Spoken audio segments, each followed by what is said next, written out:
अस्सलाम वालेकुम। आज हम पढ़ेंगे कंजंक्शन के बारे में। कंजंक्शन होता क्या है? A conjunction is a word. Conjunction हमारे पास एक लफ्ज़ होता है use to join words.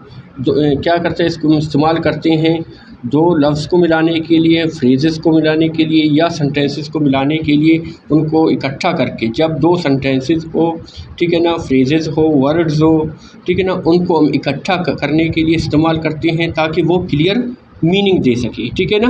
It helps in connecting ideas. दो ये क्या करता है, हेल्प करता है हमें दो आइडियाज़ को कनेक्ट करने के लिए, और and showing relationship between them, और उन दो आइडियाज़ के दरमियान जो रिलेशनशिप होता है उनको ज़ाहिर करने के लिए हम इस्तेमाल करते हैं। तो कंजंक्शन हमारे पास एक ऐसा लफ्ज़ होता है जो फ्रेजेस को, सेंटेंसेस को या वर्ड्स को इकट्ठा करता है ताकि वो क्लियर मीनिंग दे सके, और ये हमें मदद करता है आइडियाज़ को इकट्ठा करने के लिए, और उन आइडियाज़ के दरमियान जो रिलेशनशिप होता है उनके बारे में हमें बताता है कंजंक्शन, ठीक है ना। तो इसकी एग्जांपल पहला क्या है, अली एंड आमद आर फ्रेंड्स। अली और आमद क्या है, दोस्त है।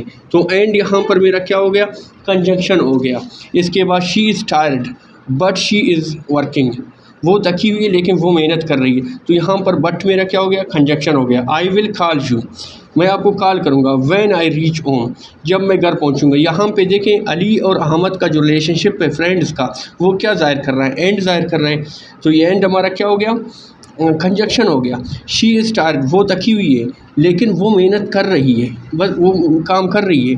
तो बट यहाँ पर क्या कर रहा है, इन दो जुमलों को, ठीक है ना, इनको फ्रेजेस को इकट्ठा करने में हेल्प कर रहा है। शी विल कॉल, वो आपका हेल्प करेगी। व्हेन आई रीच होम, मतलब मैं आपको कॉल करूँगा जब मैं घर पहुँचूँगा। तो इन दो के दरमियान कौन सा कनेक्ट कर रहा है, इन दोनों को कनेक्ट कर रहा है, व्हेन कनेक्ट कर रहा है। तो कंजंक्शन हमारे पास एक ऐसा लफ्ज़ होता है जो दो फ्रेजेस को, लफ्ज़ को या सेंटेंसेस को मिलाता है ताकि वो क्लियर मानी दे सकें। इसके बाद आता है हमारे पास types of conjunction. Types of conjunction में पहला हमारे पास क्या है, coordinating conjunction. These joins words, phrases और सेंटेंसेस ऑफ इक्वल इम्पोर्टेंस। यानी कि ये क्या करते हैं, इकट्ठा करते हैं दो फ्रेजेस को, वर्ड्स को या सेंटेंसेस को इक्वल इम्पोर्टेंस देने के लिए। कॉमन अभी हमारे पास कोऑर्डिनेटिंग कंजंक्शंस कौन से हैं, फार है, एंड है, नो है, बट है, आर है, यट है, सो है। इनको हम कैसे याद कर सकते हैं, फैन बॉयज़ से। फैन मतलब फार, ए मतलब एंड मतलब नो, बी माना बट, और ओ माना ओ मानी आर, वाई मानी यट, और सो मानी सो से एस होता है, ठीक है ना। तो इस तरह से हम इनको याद कर सकते हैं।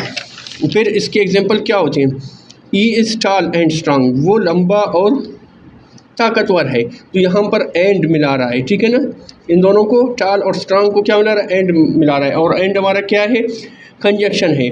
I was tired but I kept working. तो यहाँ पर बट हमारा क्या है, कंजंक्शन है, ठीक है ना। कौन सा कंजंक्शन है, कोऑर्डिनेटिंग कंजंक्शन है। फिर इसी तरह यू कैन हैव टी और कॉफ़ी, और हमारा यहाँ पर क्या है, और हमारा जो है वो कोऑर्डिनेटिंग कंजंक्शन है। इसी तरह दूसरा आता है सब ऑर्डिनेटिंग conjunction, subordinating conjunction. These join an independent clause with the dependent clause. ये क्या करते हैं, subordinating conjunction independent clause को डिपेंडेंट क्लास से जोड़ देते हैं। दे शो रिलेशनशिप्स लाइक, ये ज़ाहिर करते हैं, क्या रिलेशनशिप ज़ाहिर करते हैं, किन के दरमियान, टाइम के दरमियान, काज के दरमियान, कंडीशन हो, कंट्रास्ट हो, कंपैरिजन हो, उनके लिए हम सब ऑर्डिनेटिंग कंजंक्शंस का इस्तेमाल करते हैं। तो इसमें कॉमन सब ऑर्डिनेटिंग कंजंक्शंस हमारे पास क्या होते हैं, वो होते हैं बिकॉज है, आल्टू है, सिंस है, इफ़ है, व्हेन है, वाइल है, टू है, अनलेस है, आफ्टर है, बिफोर है, ठीक है ना। ये हमारे पास सब ऑर्डिनेटिंग कंजंक्शन होते हैं, सॉरी। अच्छा, एग्जांपल्स क्या है, I stayed home because it was raining. मैं घर पर ही रहा क्योंकि बारिश हो रहा था। तो यहाँ पर बिकॉज हमारे पास क्या है, सब ऑर्डिनेटिंग कंजंक्शन है। She will pass if she studies hard, वो पास करेगी, ठीक है ना। शी विल पास एग्ज़ाम, वो एग्ज़ाम पास करेगी। If she work studies hard, तो इफ़ हमारा क्या है, यहाँ पर दो सेंटेंसेस को मिला रहा है, तो हमारा क्या हो गया, सब ऑर्डिनेटिंग कंजंक्शन हो गया, ठीक है ना। इसी तरह he kept running all to he was tired, उसने दौड़ना जारी रखा हत्ता अगरचे कि वो तका हुआ था। ऑल टू हमारे पास क्या है, सबऑर्डिनेटिंग कंजंक्शन है। इसके बाद हमारा थर्ड है, ठीक है ना। थर्ड में क्या है हमारे पास, दीज वर्क इन पेयर्स, ये कंजक्शन क्या होती है, पेयर्स में काम करते हैं, to connect equal part of sentence, ठीक है ना, इक्वल पार्ट्स ऑफ सेंटेंस को कनेक्ट करने के लिए, ठीक है ना, कनेक्ट, CONNECT। अभी कॉमन पेयर्स इसमें क्या होते हैं, ई का ईदर का क्या होता है, आर होता है, ईदर के साथ आर लगता है, नीदर के साथ नॉर लगता है, बोथ के साथ एंड लगता है, नॉट ओनली के साथ बट आल्सो लगता है, वेदर के साथ और लगता है। अब इसके एग्जांपल देखें, शी कैन ईदर स्टे और गो होम। अभी ईदर लगा, ईदर के साथ हमें क्या लगाना है, इसका पेयर क्या है, और है, ईदर का क्या है, और है। देखिए यहाँ पर शी कैन ईदर स्टे और गो होम, ठीक है, ये हो गया। She likes both T, both के साथ क्या लगेगा, अभी बोथ के साथ एंड लगेगा, एंड कॉफ़ी, देखो बोथ के साथ क्या लगा, एंड लगा। इसी तरह he is not only intelligent, वो ना सिर्फ इंटेलिजेंट है, ज़हीन है, इसके साथ नॉट ओनली के साथ क्या लगता है, नॉट ओनली के साथ बट आल्सो लगता है, तो इसके साथ is not only intelligent but also are working. तो इस तरह से होते हैं, ये पेयर्स में होते हैं, ठीक है ना।